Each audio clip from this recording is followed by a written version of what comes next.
Assalamu alaikum, I am Dr. Junaid Jahangir and I am a pediatrician. Today I am going to tell you how to do a neonatal resuscitation. So first of all, when you are going to do neonatal resuscitation, you must check all of your equipments. You should have a neat and clean environment.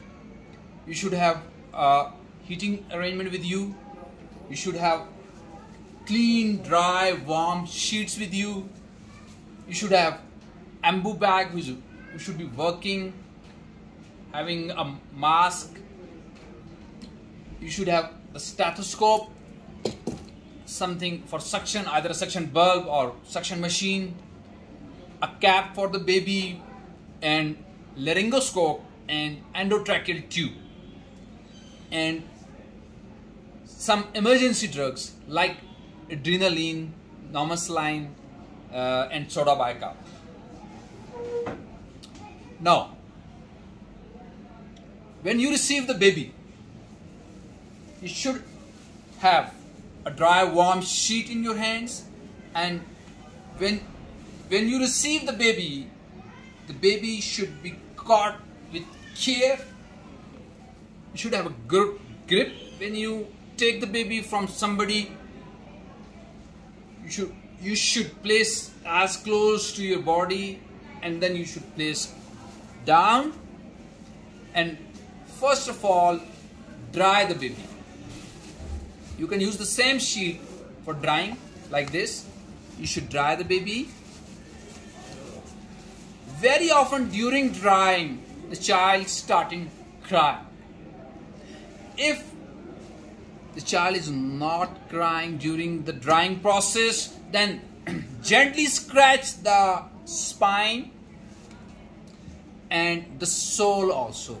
Rub the spine and rub the sole. It may stimulate the baby and he may start crying. If he is still not crying or breathing, then you need to have suction with you and open the mouth and do suction. First from the mouth, then from the nose. Sometimes there are secretions or a meconium plug or something like this in the oral cavity. So just by doing suction and clearing the airway, the child may start breathing.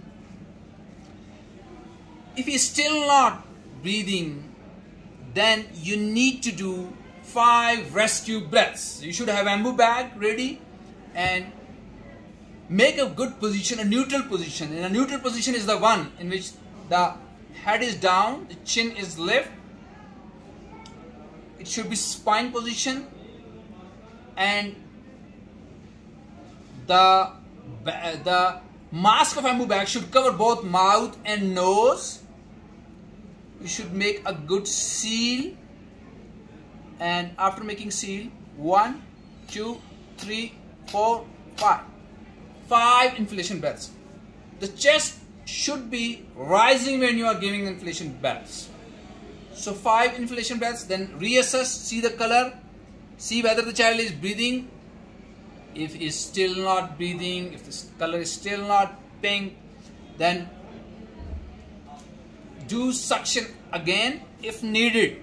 Look at the mouth and nose. If needed, do the suction again, first from mouth, then from nose, and then do 5 more inflation breaths. Give 5 more inflation breaths. Again the neutral position, head down, chin left. Place the mask so that the nose and mouth both are covered. Make a seal and give 1, 2, 3, 4, 5. 5 inflation breaths again. Then reassess the child. If he's still not well, then look at the heart rate. And when you are looking at the heart rate, you can use directly stethoscope, or you can palpate the umbilical artery and see the feel the pulsations. So if the heart rate is like dug dug dug dug dug dug dug dug dug dug dug dug dug dug dug, that's fine. And if it is like dug dug dug dug means there is bradycardia, then you will call one of your team member and you will start chest compressions. So when you are doing chest compressions, it must be kept in mind that both hands should cover the chest. You press the sternum with your thumbs if the camera can focus, and 2/3 of the sternum should be pressed down. 1 and 2 and 3 and breath. So if you have a team member, he will give a breath. If you don't have a team member, then you can give breath yourself, and then you need to start chest compressions again. So if there are two people, one can do the chest compressions, the other can do the embu bag. And if you are only alone, then you can also use the 2-finger method as well. 1 and 2 and 3 and breathe. 1 and 2 and 3 and breathe. So ideally you should have 2 members. So you give this cycle of chest compressions in rescue breaths in the form of 3 compressions with 1 breath. In 1 minute you need to give 90 compressions, or in 2 seconds you need to give 3 compressions. 3 compressions in 2 seconds. So once you do it, then you reassess the child. You can do this cycle for 30 seconds and then reassess the heart rate and breathing. If the heart rate is still low, the child is still bradycardic, then call another team member, bring adrenaline, and you should have adrenaline ready with you, and adrenaline should be given. The latest guidelines says, previously it was 0.1 ml per kg, but now the guidelines say that you will give it 0.2 ml per kg. And it should be remembered that adrenaline in Pakistan is actually 1 in 1,000 injection. So you need to dilute it in 9 ml of normal saline. So it will be 1 in 10,000. So you will give 0.2 ml per kg adrenaline, and after that, while one of your team member is giving adrenaline, if the cannula is passed, give it from cannula. If it is not there, you can give through you can give through umbilical vein. And while one of your team member is giving adrenaline, you will continue CPR. You will continue chest compressions in the same ratio, 3:1. After giving adrenaline and doing chest compressions, reassess the child. If he is still bradycardic, then continue the CPR and embu bag and wait for 3 minutes. After 3 minutes, you can repeat adrenaline. It must be remembered that 3 doses of adrenaline can be given. And you should have a stopwatch in whole of this process. Right from when the child, you receive the child, the time should start. The first minute is called the golden minute because it is the most important minute in the child's life. You can prevent the child from permanent mental disability by just utilizing this first golden minute properly.